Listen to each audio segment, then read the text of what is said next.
Hey everyone, David here from Winter Moon Wargaming, and I wanted to address a topic that recently surfaced in the competitive chat channel on the Legion Discord, where Evan from the Notorious Scoundrels podcast floated the idea that a contributing factor to Rebel and Separatist dominance in the meta right now is due to their ability to bring a higher activation count list relative to Empire, Republic, and Shadow Collective.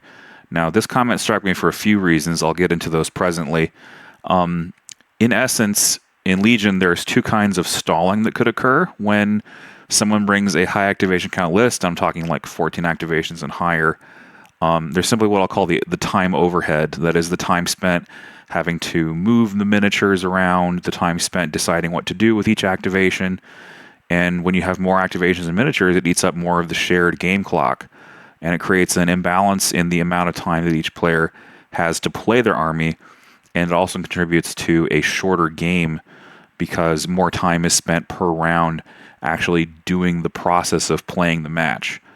The second kind of stalling is one everyone knows, and that's deliberate slow play, where a player is trying to game the clock deliberately and spending way too much time thinking about each individual activation and not maintaining a good pace of play.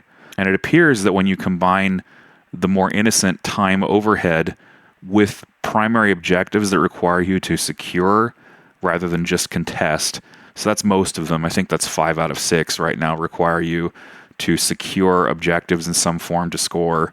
The higher activation count list can score those primaries really easily in the early rounds, which they're guaranteed to get. For a lower activation count list, they're not guaranteed to get those rounds. They have to kill things in order to stabilize or sort of equalize the activation count and create a situation where they have the ability to secure points.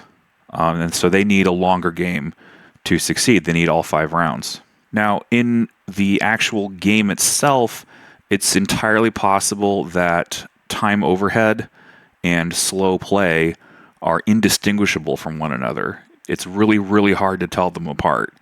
And if you're a judge being asked to evaluate someone's pace of play, chances are you're going to approach the game after the damage has already been done. So you can't really get the time back that's already been spent.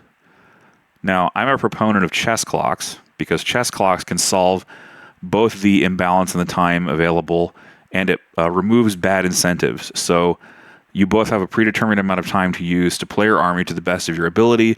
It removes the bad incentive to play a list with high time overhead, and it punishes your slow play. So it switches the incentive around. Correcting the imbalance in the time of the shared game clock is, I feel, the best argument for the use of chess clocks. Even if they are not affordable, sometimes events can find them cost prohibitive if you have to buy a bunch of chess clocks and then store them and move them around. And for some players, chess clocks can be an accessibility barrier. It can be very anxious making. It can create a situation where you're playing the clock and playing the game at the same time.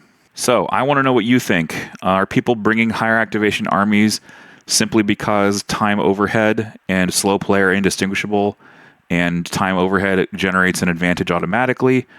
How could you distinguish between time overhead and slow play? And are CIS and Rebels truly as dominant as their tournament performance seems to suggest? So if you're an Empire player or a Republic or Shadow Collective player, I'd love to hear your best methods for beating up on CIS and Rebel players. And what do you think is holding back these factions from winning?